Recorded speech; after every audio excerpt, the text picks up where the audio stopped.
Hey everyone, welcome back. We've got another deep dive lined up for you today. hmm And, this one's it's pretty intense.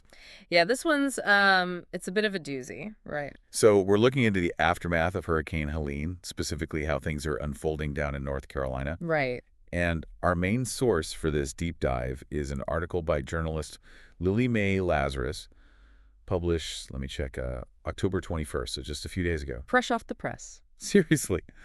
And it centers around some comments that former President Trump made while he was, doing the whole tour of the hurricane-damaged areas. Yeah. But those comments, well, they've stirred up quite a bit of controversy, Yeah, they've definitely sparked some debate. for sure.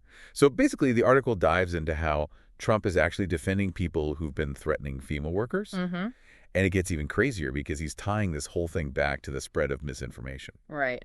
It's a pretty wild situation. It really is. Yeah. And it raises some pretty big questions about how political rhetoric can actually impact disaster relief efforts. It's a lot to unpack. Definitely. So let's jump right in, shall we? The article really highlights this one quote from Trump where he's talking about people criticizing FEMA, and he says, "These people are entitled to say it."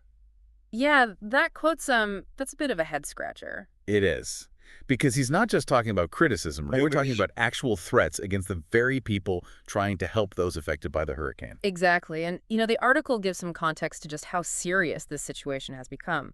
Apparently, FEMA has actually had to temporarily halt recovery efforts in certain areas because of the sheer volume of threats against their workers. Wow, seriously. Yeah. And it's not just, empty words. There was even an arrest made in North Carolina.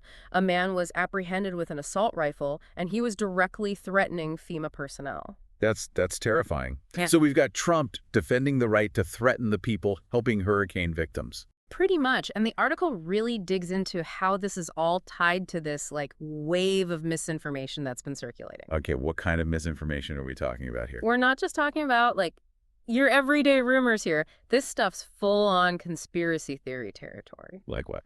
Stuff like the government having the ability to control the weather, or, and this is a big one, the idea that the government is intentionally withholding aid from hurricane victims and prioritizing assistance for undocumented immigrants instead. Wait, hold on. People actually believe that. It's more prevalent than you might think, and that's where things get really concerning because the article points out how Trump himself, during his visit to North Carolina, repeated this false claim that FEMA is spending resources on illegal migrants. Ugh. It's like, he's adding fuel to the fire with that kind of talk. Exactly. It directly contributes to that climate of fear and distrust. People are hearing this from a figure they might respect, maybe even idolize, and they're taking it as gospel. So they're freaking out and then lashing out at the FEMA workers who are just trying to do their jobs. Yeah. And it's a vicious cycle, right? Because when FEMA has to pull back their operations because their workers are at risk, who ultimately suffers, the people in these devastated communities who are most in need of assistance. It's heartbreaking. And honestly, it's infuriating. Yeah. It raises this massive question. How much responsibility do public figures especially someone like a former president, how much responsibility do they bear for creating this kind of environment? An environment where people feel like they're justified in threatening aid workers. It's a complex question. I mean, there's the whole debate about free speech and where you draw the line between expressing dissent and inciting violence. But yeah, the article definitely makes you think about the power of words, especially when they come from someone with a platform as big as a former president.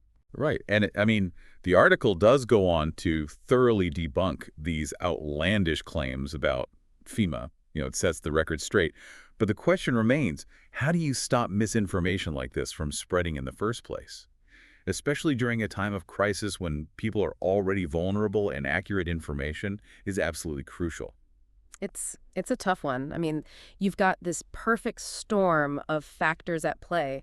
Social media algorithms, political polarization, people's inherent biases. It's easy for misinformation to slip through the cracks and spread like wildfire. Yeah. And then when you add in the stress and fear that come with a natural disaster like a hurricane, it's like people are even more susceptible to believing these wild narratives. Exactly. They're looking for someone or something to blame, and sometimes these conspiracy theories provide an easy target. It's a mess. And, it makes you wonder when you're scrolling through your newsfeed or reading a headline, is this the whole story? What's the context? And most importantly, where can you actually find reliable information?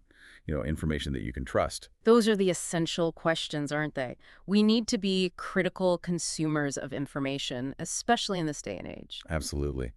Well, that's our deep dive on this pretty intense situation. It's a lot to process, but we hope it gives you some food for thought. Yeah, we hope it encourages you to, dig a little deeper, ask some questions, and really think critically about the information you're consuming. Thanks for joining us. See you next time. Bye. Bye.